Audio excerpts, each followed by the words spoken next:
yang dirahmati Allah Subhanahu wa taala, yang kami hormati Sohibul Musibah Bapak Fauji beserta keluarga, yang kami hormati Pak RT.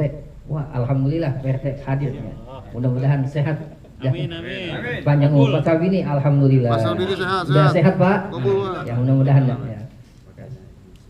Para jamaah yang dirahmati Allah Subhanahu wa taala, mengenai kematian ya.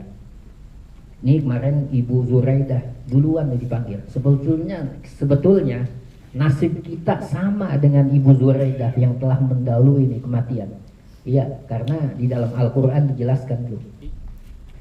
Kullu nafsin za'iqatul maut. Ya. Setiap yang bernyawa akan mengalami kematian. Kita bernyawa nggak nih? Nah, bernyawa, kalau ada napasnya masih bernyawa, nggak ada napasnya berarti mati kita. Nah itu maksudnya, itu baik binatang, pokoknya semua makhluk hidup yang bernyawa pasti akan mengalami kematian. Nah, kalau binatang itu nanti setelah, kan kalau binatang ada juga yang menjolimi, dia punya tanduk, yang satu nggak punya tanduk, diseruduk ya, yang nggak punya tanduk ya. Nanti di akhirat ya sambil nggak apa, dijolimi tuh, dendam dia, langsung disuruh bales tuh. Nah setelah itu langsung binatang itu nggak dihisab, langsung dijadikan tanah dia. Gitu. Makanya orang kafir melihat keadaan itu sampai dia ya laitani kuntu turoba. Kenapa saya nggak dijadikan tanah aja gitu? Karena nggak disiksa. Kita nih yang sebagai manusia nih ya, ada pertanggungjawabannya nanti di akhirat ya. Jadi kita akan dihisab apakah kita termasuk orang yang beruntung masuk surga ataukah yang tidak beruntung. Nah, mengenai ajal ini sudah merupakan kodok dan qadarullah ya, ketentuan Allah. Dan mengenai ajal ini, umur kita dirahasiakan oleh Allah. Kalau kita dikasih tahu, kita siap-siap. PRT besok mau ini misalnya, ya dikasih tahu misalnya seseorang, itu akan siap-siap, pasti di masjid aja nih ibadah terus, ya enggak gitu.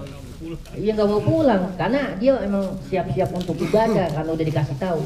Ini semua dirahasiakan ya, kecuali ya kayak seperti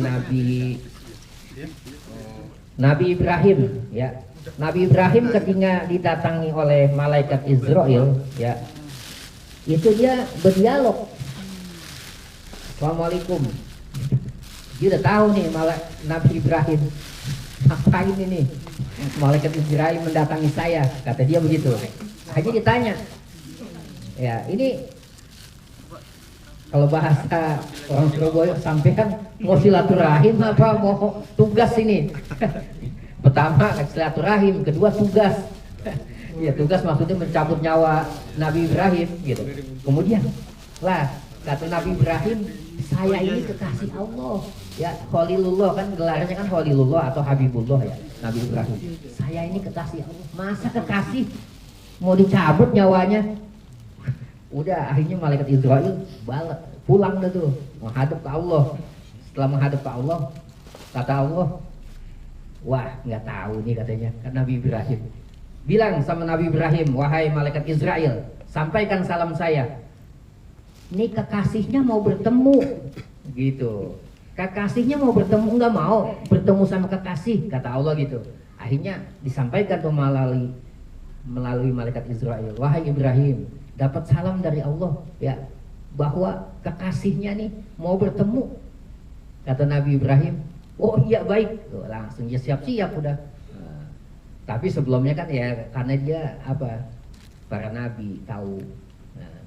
Kalau manusia nggak ada yang kayak gitu. Kemudian kalau apabila kita meninggal ya, itu kalau orang mau meninggal itu umumnya diawali sakit ya umumnya. Kalau kemarin nih ibu ya nggak ada yang tahu ya. Nah, jadi meninggalnya bagus banget. Maksudnya kan orang meninggal itu ininya susah tuh biasanya. Pertama nih ya, kalau dia meninggal nih, kalau dia sakit nih umumnya nih. Jadi gejalanya nih, kalau yang nggak tahu nih langsung dibawa ke rumah sakit. Sebetulnya jangan dibawa ke rumah sakit dulu. Jadi ketika dia lagi sakarat itu adalah mabuk, sakaratul maut artinya mabuk kematian. Jadi ininya nih kita tes dulu. Jangan biasa kita kan ngomong lagi mau sekarat lagi nih, kita langsung bawa aja ke rumah sakit ya. Kita tes dulu hausnya pakai air, kita pakai sendok, mulutnya dimasukin air. Kalau dia nggak ketelan tuh airnya, ya berarti ini udah sakarat nih orang, gitu. Nggak usah dibawa ke rumah sakit dah, biar buang-buang biaya. Kita tuntun aja, talkinin, baca la ilaha illallah, ya. Kita ini langsung kita posisinya menghadap kiblat, ya. Menghadap kiblat, misalnya kiblat sana. Jadi kalau didiriin tuh ngadep kiblat, bukan palanya di kiblat, bukan. Apabila jenazah atau orang ini masih hidup nih, apabila didiriin tuh ngadepnya kiblat, tuh posisinya gitu ya. Jadi di situ perjuangan. Ketika dia mau sakaratul maut itu sama ya, yang dipikirin, anak saya lagi sekolah, nanti siapa yang biayain? Nggak ada saya. Saya baru ngambil mobil, KPR saya, siapa yang nanti yang bayar? Satu, kedua, video kehidupan dia diputar, ya. Ketika dia berbuat menjolimi orang, atau dia lagi nikah, atau dia lagi pacaran, diputar semua tuh di depan dia. Setan kesempatan mengganggu. Sampai saat itu setan masih juga. Ganggunya setan bagaimana? Dia menyerupai kakek kita, ibu kita, berupa tuh setan. Wahai, dipanggil tuh, misalnya namanya Budi, wahai Budi, ini saya ibu kamu. Dia udah tahu ya, wah, saya nenek kamu, kakek kamu, saya minum ini, ya. Dia udah nggak bisa minum karena posisinya kehausan. Kalau orang lagi mau meninggal tuh haus, udah pikiran bercabang-cabang, terus dikasih minum. Kalau kamu mau selamat, minum ini, ya. Nggak perlu ikut ke Islam, kata dia begitu, ya. Ini penyelamat air saya. Nggak tahu setan tuh. Kalau kita itu, makanya ya orang mati yang membawa iman situ tuh. Kalau kita, makanya kita setel. Kalau kita rajin sholat, rajin duduk di majlis, insya Allah, walaupun setan begitu ya, semua kan ada apa namanya, ada trik gayanya gitu ya. Nah, dan juga ini udah ada ketentuan Allah bahwa nanti kita akan menjadi orang yang beruntung atau tidak dari situ. Jadi bagaimana tuh? Bagaimana sakitnya sakratul maut? Kata baginda Rasulullah menerangkan itu, kalau orang ditebas pakai pedang itu 360 tebasan pedang. Kalau ditebang sekali itu ya, tebas gitu ya. Ini 360 kali. Rasanya kayak gitu. Sampai termasuk Rasulullah juga tuh. Rasulullah ketika dicabut nyawanya, itu malaikat Israel kan yang mencabut, malaikat Jibril sebelahnya, istrinya sebelahnya, di pangkuan Aisyah. Itu nggak pada mau nengok wajah ke Rasulullah, sampai Rasulullah bilang, wahai Jibril, kenapa kamu nggak menatap saya lagi? Apa kamu udah nggak suka sama saya? Oh bukan, saya nggak tega, kata Jibril. Kenapa? Begitu dahsyat sakitnya orang yang dicabut tuh. Akhirnya kalau memang sakit, kalau gitu untuk saya sakitnya nggak apa-apa, tapi untuk umat saya tolong diringankan wahai malaikat Israel. Di saat sakratul maut beliau masih berdoa tuh bagi Rasulullah untuk umatnya. Ya. Itu kalau yang bagus tuh bagaikan mencabut rambut di atas tepung. Enak ininya, nggak ada terasa. Jadi kalau mencabut nyawa, malaikat Israel gemes tuh kalau bagi orang yang pelaku maksiat, dicabutnya sekenceng-kencengnya. Tapi kalau orang yang beriman, yang soleh, dengan lemah lembut dia, dengan kasih sayang, bahkan wajahnya kita melihat malaikat Israel itu enak dipandang. Tapi kalau orang yang ahli maksiat, dia dalam rupa yang serem gitu. Jadi udah ketakutan duluan yang mau dicabut nyawanya. Nah itu nanti akan kita alami. Ya mudah-mudahan kita semua nanti termasuk orang yang bagus nih ya ketika dipanggil ya, dan ada iman. Yang penting bawa iman. Kalau bawa iman, udah selamat kita. Nah, kemudian kita langsung tuh ya dimandiin. Kita lihat tuh ketika kita disolatin, siapa tuh nyolatin saya, teman-teman saya yang hadir, dikenal semua tuh, dia lihat tuh. Cuma dia nggak sadar bahwa dia ini udah mati. Nah nanti ketika di alam kubur dibangunkan oleh malaikat Israel, ketika ditanya yang mengantar 7 langkah pulang, nanti malaikat Munkar wa Nakir nanya tuh, dia memberikan pertanyaan. Kalau dia lolos dari pertanyaan itu, nih akan selamat dia, selamat. apa yang ditanya oleh, makanya ditalkinkan supaya dia bisa jawab. Nah kalau ini bulan Ramadan, ini ditunda dulu, nanti malam takbir, nah baru dimulai tuh yang ibu nanti ditanya tuh malam takbiran. Makanya ada orang yang tahlil itu ba'da apa setelah Lebaran, apa setelah Idul Fitri Syawal. Jadi dia nggak ini, sebetulnya nggak masalah. Jadi kan kita nanti ibu ini akan ditanya, kita bekalin dulu ini supaya nanti dia selamat, lebih bagus lagi sebetulnya, disegerakan maksudnya. Jadi udah ada hijabnya gitu, apabila nanti malaikat nanya udah ada siap dia gitu. Nah yang perlu kita ini adalah sama Allah diperintahkan tuh ya di dalam Al-Quran, a'udzubillahi minasyaitonirrajim wabtagi fima ataqallaha daral akhirah wala tansa nasibaka minad dunya. Wabtagi fima ataqallahu daral akhirah, dan carilah bekal untuk akhiratmu ya. Wala tansa nasibaka minad dunya, dan jangan lupa bagian duniamu. Maksudnya diutamakan tuh sama Allah, kita suruh cari bekal akhirat. Kenapa? Akhirat itu adalah alam yang kekal. Kalau dunia ini sementara sifatnya, tinggal nunggu hari kiamat hancur sudah ya. Jadi wala tansa nasibaka minad dunya, dan jangan lupa bagian dari dunia kamu. Kita punya anak ya, biaya sekolahnya ya, kemudian biaya kuliahnya, kita punya KPR ya, tagihannya tiap bulan kan kita mesti bayar tuh ya. Nah itu semua kita mesti ini, maksudnya jangan orang ibadah aja tapi keluarganya nggak dipikirin, salah juga gitu. Ya kita kalau orang yang cerdas dia bisa membagi antara dunia dan akhirat.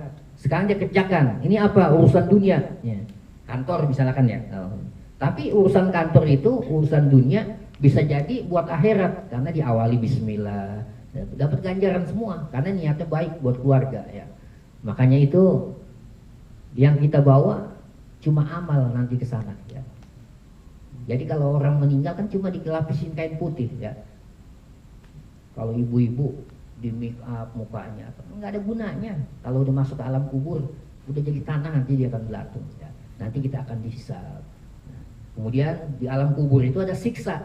Kalau tadi yang ditanya oleh malaikat Munkar wa Nakir itu bisa selamat, insya Allah kalau ditanya malaikat Israel selamat, kesanainnya tuh akan selamat. Amin. Tapi kalau pertama kali di alam kubur udah nggak selamat nih, sengsara, kesanainnya tuh kan ini kan alam kubur itu al-qabru awwalu manazilul akhirah. Alam kubur itu adalah pintu pertama masuk ke akhirat. Jadi pintu pertamanya itu kubur. Nanti kesanainnya nanti kan kita nanti akan dihisab ya.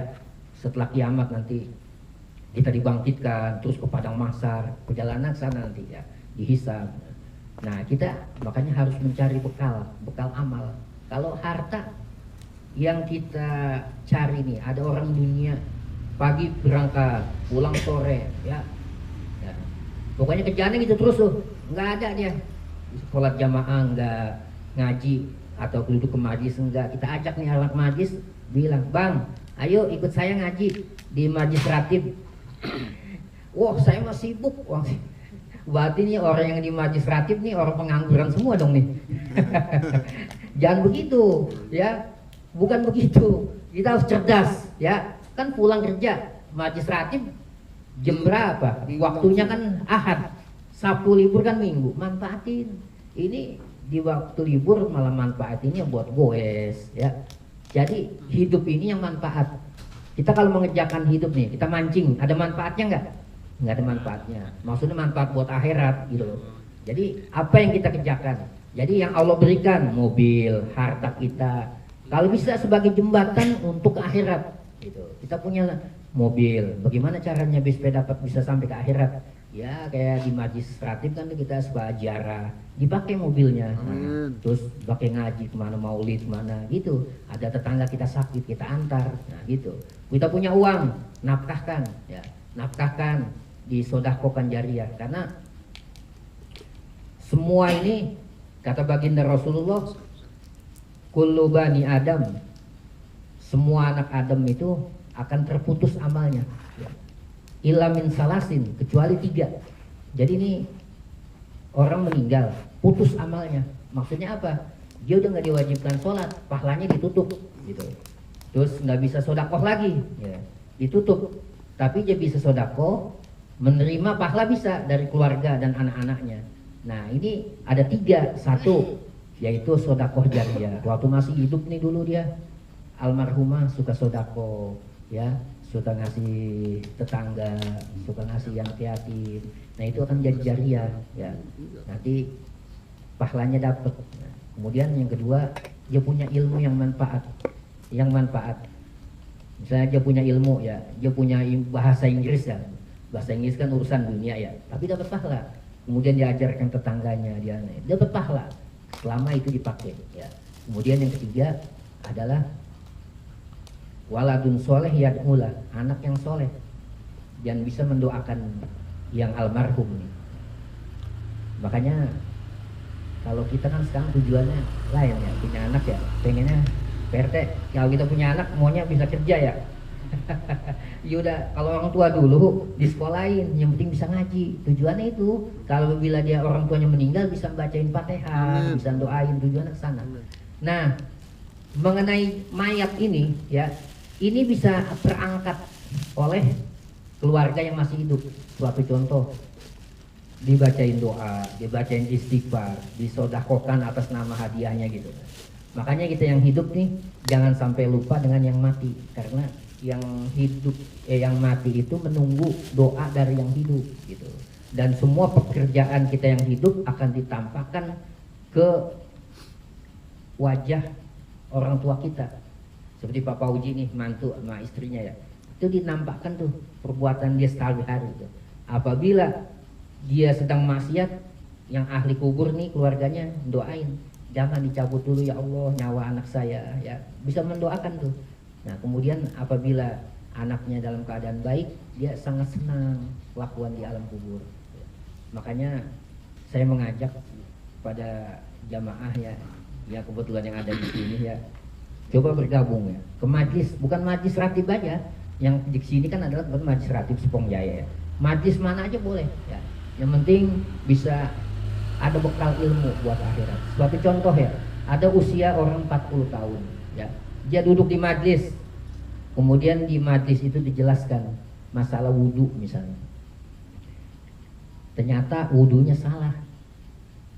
Sholat dia selama 40 tahun itu sia-sia dan harus dikodok tuh. Suatu contoh nih, ya, di dalam Al-Quran dijelaskan, ya, ya ayyuhalladzina amanu idza qumtum ilas sholah fagsilu wujuhakum wa aydiyakum ilal marafiq wamsahu biru'usikum wa arjulakum ilal ka'bayn. Itu yang dipanggil rukun wudu. Ini udah tahu belum rukun wudu? Saya nggak tahu rukun wudu, masih ngaji. Ditanya rukun wudu nggak tahu dia. Nah, jadi kata Allah, ya ayyuhallazina amanu, wahai orang yang beriman, idza qumtum ilas shalah, jika kamu bangun dari tidur untuk melakukan sholat, fagsilu wujuhakum, yaitu suruh wudu kita, basuh muka kamu. Bagaimana cara membasuh muka? Di majlis bisanya. Mesti tahu di majlis membasuhnya. Orang kadang-kadang membasuh aja nggak rata. Ada caranya, batasannya nih, tumbuh rambut sini. Bagaimana cara membasuhnya? Kemudian faksilu wujuh wa aydiyakum ilal marafiq, dan basuh kedua tangan kamu sampai sikut. Tangan mana tangan? Coba Bang Kiki, tangan mana? Nih tangan, sikut mana? Jadi basuhlah tangan kamu sampai sikut. Nih kalau wudhu saya kasih tahu, basuhnya dari tangan sampai sikut. Ini tangan, ini sikut. Jadi begini basuhnya. Jadi kalau ini keran, jadi basuhnya begini. Sikut, balikin lagi dari tangan sini. Umumnya ya, ini keran dari sini, sikut dulu. Sekarang polisi punya aturan, ya, kita jam 6 sampai jam 10 ini nggak boleh nih dari Victor ke kanan, ya. Sekarang kita labrak, polisi marah nggak? Ini sama aturan Allah begitu juga. Jadi wudhu dia udah salah tuh, wudhunya basuhnya aja udah salah, belum sikut kan sampai sikut. Kadang-kadang dia pakai kemeja, ya. Nah nggak sampai sikut, banyak ada lagi yang basuh kaki, di keran diputer, cuma digini-giniin aja sama dia, nggak dibasuh, sia-sia sholatnya. Itu tuh akibat dia begitu karena ketidaktahuan dia Nah itu usia 40 tahun sholatnya masih belum begitu, itu sia-sia. Kata Ibnu Ruslan di dalam kitab Zubarnya, fakullu man bi ghairi ilmin ya'malu amaluhu mardudatun la tuqbalu. Maka setiap pekerjaan harus disertai dengan ilmu. Amin. Apabila tidak disertai dengan ilmu, ya'maluhu mardudatun la tuqbalu, ia akan tertolak tuh ibadahnya. Kayak tadi tuh, ya, karena nggak ketidaktahuan dia untuk wudhu, ya, basuh dari tangan dimulai dari sikut, ya. Satu. Kedua, basuhnya sikutnya nggak kena, nggak sah. Wudhu itu adalah syarat utama untuk sholat. Kalau wudhunya benar, sholatnya benar. Apabila wudhunya salah, sholatnya salah. Belum disolat, sholat masih banyak salah lagi. Ya, ketika sujud, ya, dia kakinya nggak nekuk dari atas turun, ya, Allahu Akbar, ya, langsung emang nekuk tuh awal pertama. Ketika duduk antara dua sujud, nih ketiknya setelah duduk antara dua sujud lagi, kakinya gantung begini, nggak ditekuk, itu nggak sah sholatnya. Ini udah usia 40 tahun nih. Karena kenapa? Karena ketidaktahuannya dia. Kenapa? Dia nggak duduk di majlis karenanya. Kalau di majlis dia ngaji, tahu dia. Gitu. Makanya sangat penting ini. Ya, kata baginda Rasulullah, man salaka tariqan ilal jannah, man salaka tariqan yaltamisu bihi ilman. Barang siapa yang mencari suatu majlis yang dimana di dalamnya ada ilmu di situ, ya, kalau ini namanya majlis zikir, ya. Kalau saya kasih keterangan gini, ada majlis ilmunya. Kalau majlis zikir tuh tugasnya zikir doang, la ilaha illallah, la ilaha gitu. Macam-macam ya, ada ratibul hadad, ada apa ya. Jadi barang siapa yang mencari suatu di mana ada suatu ilmu di situ, ya, sahalakallahu, Allah akan mudahkan tuh, ya, ilal jannah, masuk surga. Jadi kalau mau masuk surga mesti duduk di majlis, maksudnya gitu, ya. Kalau tanpa di majlis duduk, istilahnya kita belajar. Sekarang kita mau kerja enak, ya, kan harus punya S1, S2, sama kayak gitu, ya, ada jalurnya, mesti sekolah dulu gitu. Nah kalau mau belajar agama ya mesti di majlis, di pengajian, kayak gitu. Makanya saya menghimbau, ya, sempatkan, ya, sholat berjamaah, kemudian duduk di majlis. Jangan kita di hari libur malah buat olahraga, buat mancing. Jadi beda, anak tukang pancing, kita hobi mancing nih, ya, kita meninggal, kata teman kita yang pancing, oh si Pulan bin Pulan meninggal. Lah, tadi malam saya habis ngomong sama dia, habis bicara sama dia, ngobrol, cuma segitu doang tuh. Dia kan anak majlis. Oh, si Pulan bin Pulan meninggal Pak Ustadz.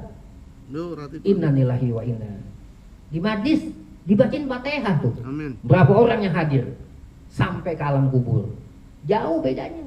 Makanya kalau tukang pancing, ya, kalau yang suka mancing nggak bakal maju. Iya, nggak bakal maju dia. Jebur baji. Duduk. Jebur. Jadi saya mengharapkan, ya, jangan beralasan gini, saya masih muda, udah tua lain lagi ntar. Saya masih kerja, nunggu pensiun, udah pensiun olahraga mulu. Nah gitu, nggak bisa. Umur tuh nggak bisa dipastikan, ya.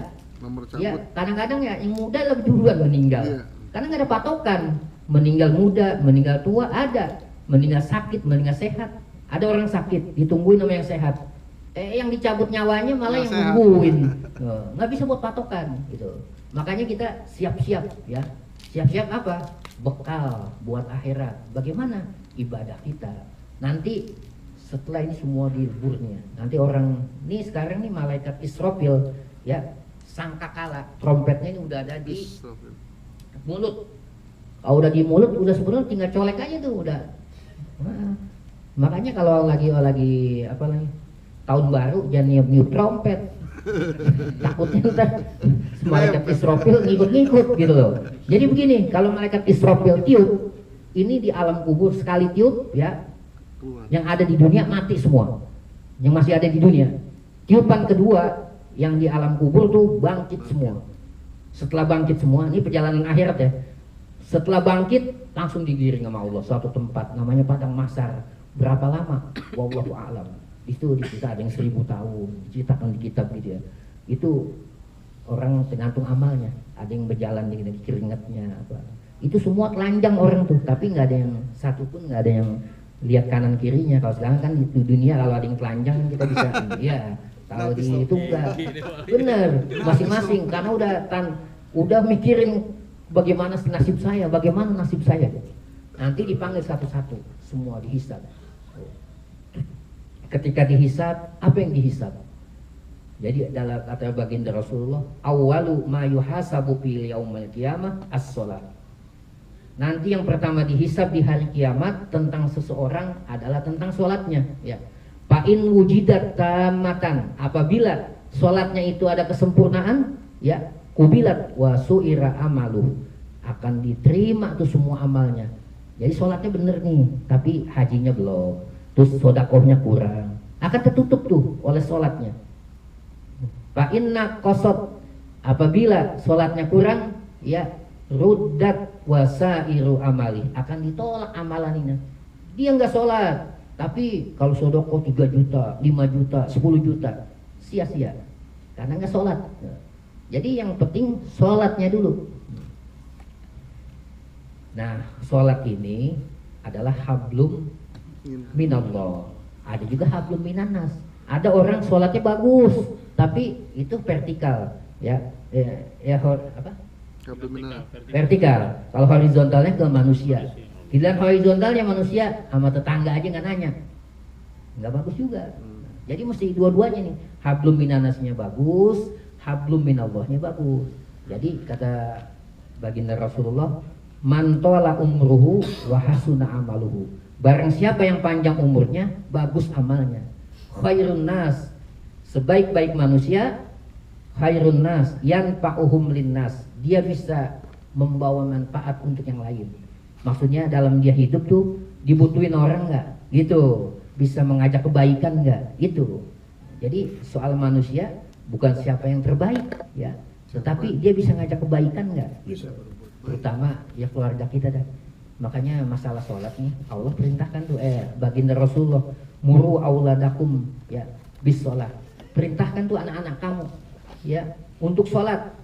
Usia berapa? Sab'un, ya, yaitu usia 7 tahun, ya. Fa iza balagha asyara sanatan, apabila sampai usianya 10 tahun, paliyadrib, ya, maka dipukul anak kita. Maksudnya pukulnya yang tidak membahayakan gitu, supaya anak ini bisa melakukan sholat. Tapi jangan itu aja, kita ajarin dulu sholat. Kalau nggak bisa ngajarin karena kita kesibukannya, kita panggil ustaz, suruh ajarin ngaji, tujuannya ke sana.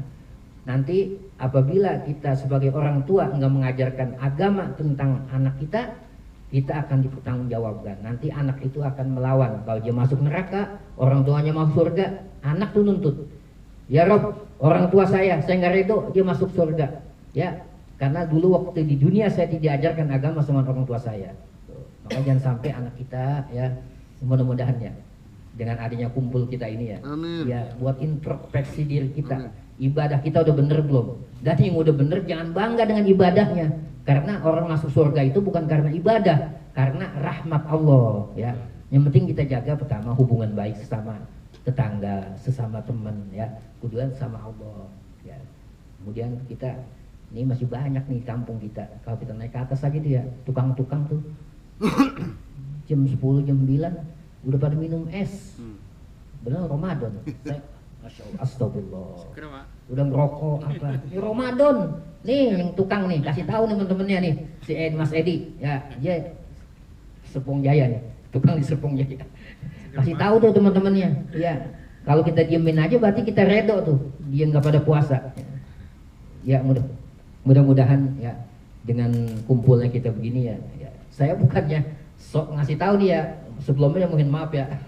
Jadi tujuannya begini, bisa aja kan orang lalai, ya. Ini saya ingatkan, bisa kali aja ada manfaatnya, bisa membangkitkan bapak-bapak yang ada di sini. Amin. Yang tadinya malas ibadah, mungkin dengan suntikan seperti ini bisa rajin. Amin. Nanti, ya, karena persiapan kita nanti semua akan mati. Amin. Dan kita bawa apa nanti kalau mati, tujuannya ke sana. Intinya gitu aja, ya. Mudah-mudahan kumpulnya kita diridhoi oleh Allah Subhanahu wa taala. Nanti kita doakan, ya, Bapak keluarga Bapak Pauji Bestaqwal diberi kesehatan oleh Allah Subhanahu wa taala, dan Ibu Zuraidah binti Abdurrahman Sambin, semoga Allah ampuni dosa-dosanya, Allah jadikan kuburnya taman dari taman surga, dan kita yang hadir semoga senantiasa Allah beri kesehatan, Allah beri panjang umur, juga anak-anak kita dan istri kita yang ada di rumah ya diberi kesehatan, dan Allah mudahkan segala urusannya, baik urusan dunia maupun akhirat. Al-Fatihah. A'udzubillahi minasyaitonir rajim. Bismillahirrahmanirrahim. Alhamdulillahirabbil alamin. Arrahmanirrahim. Maliki yaumiddin. Iyyaka na'budu wa iyyaka nasta'in. Ihdinas siratal mustaqim. Siratal ladzina an'amta 'alaihim ghairil maghdubi 'alaihim waladdallin. Amin. Wa'fu anna ya karim ya arhamar rahimin irhamna ya arhamar rahimin irhamna. Allahumma bihaqqil Fatihah wa bi syiril Fatihah wa bi karamatil Fatihah wa bi mu'jizatil Fatihah wa bi syafaatil Fatihah. Ya farijal ham ya kashifal gham ya man li 'abdihi yaghfir wa yarham ya dafi al bala ya Allah ya dafi al bala ya Rahman. Da'wahum biha subhanakallahumma wa tahiyyatuhum biha salam wa akhiru da'wahum alhamdulillahi rabbil alamin. Qabul. Dan kami mohon yang hadir pada malam ini nanti pada hari Ahad malam Senin ya Pak Bodi ya, malam 7 hari semoga bisa hadir lagi. Amin. Ya, saya mengharapkan atas nama keluarga Bapak Pauji supaya bisa hadir lagi pada Ahad malam Senin ba'da tarawih ya. Mudah-mudahan kita dikasih kesehatan panjang umur ya Allah Subhanahu wa taala. Akhirul kalam. Assalamualaikum warahmatullahi wabarakatuh. Waalaikumsalam warahmatullahi wabarakatuh.